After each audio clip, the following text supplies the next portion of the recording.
Happy Children's Day, everyone. I'm sure we all love our children more than anything else in this world, right? And we want that they should get through the best colleges of the India. For graduation, they should go towards the IITs. For post graduation, they should go towards the IIMs, right? And we also want that his or her wedding day should be a grand affair, maybe a destination wedding down the line, right? I know answer to all these questions is a big yes. Now let me give you a couple of facts which will actually wake you up. The inflation industry, if you talk about, our government is giving you numbers close to 4-5%, right?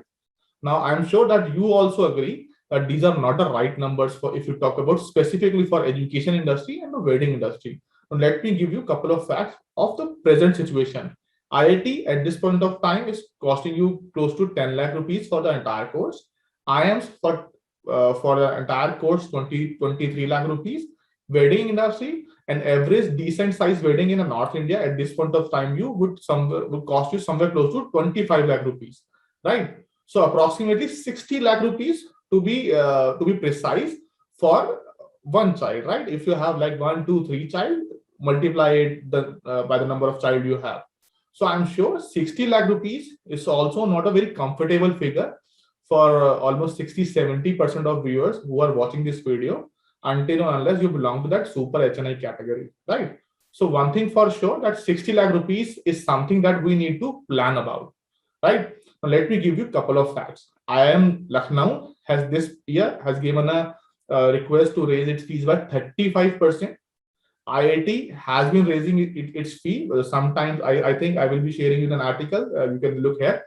Uh, 3 times in 2 years, trebled in 2 years, right? So inflation figures, if you talk about last 10 years for education industry, is somewhere close to 10 odd percent, much more than 4 or 5% that FD is giving, and probably even less if you talk about the taxation industry also.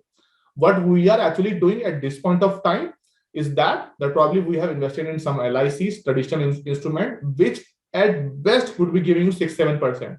I'm sure 90% of policies that you're having would be giving you a CAGR of only 4-5%. ULIP, once again, at best, they would be giving you 9-10%.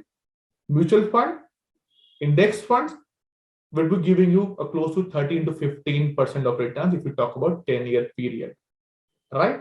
So we are talking about inflation figures. Now, if you talk about compare the same thing for say future, if your child is like 8-9 years and he want to do his say what do you say post graduation in next 10 odd years, he would be requiring somewhere close to say 92 lakh rupees to do his IM, right? If your child is like 6-7 years and you want probably him to get married somewhere close to 26-27 years, the amount of money you will be requiring is close to 1.5 crore rupees. If your child is like just newly born, 1 or 2 years old, the amount of money that you will be requiring to push him through IIMs with the present inflation rate would be close to 2 crore rupees. So just giving you a ballpark figure for all that 60 lakh that we calculated, if your child is somewhere close to say talk about 6-7 years, 8 years, you would be requiring somewhere close to 2.7 crore rupees to fulfill all these dreams.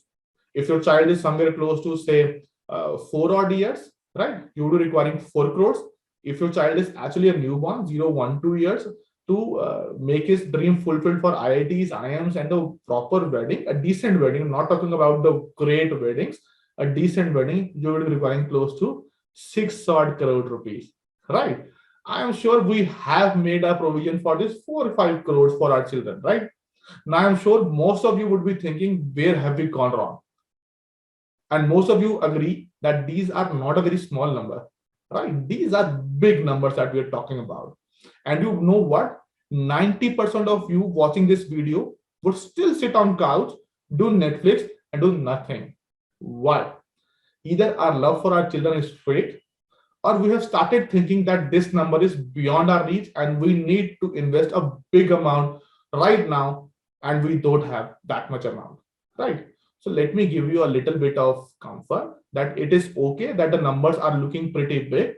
But if you talk about the same figures which I gave you, that to accumulate somewhere close to 2.7 crores, or say probably to accumulate 6 crores for a newly born child, 0 1 2 years old, to fulfill all the dreams that we're talking about, an SIP of close to 33,000 rupees would give you the comfort of doing completing all your dreams for your child. 33,000 rupees. Similarly, for a child of 6 7 years, since the goals are pretty near, an SIP of 47,000 rupees would do. Though this SIP amount is also very big, but this is another assumption that at present your savings absolutely zero, which I am sure for somebody whose child is 8 9 years old would not be having a saving figure of zero. So even if you start by a small figure of say 5 6 7 8 lakh rupees, this number would come down very drastically. So what I actually want is that you should start thinking about all these figures.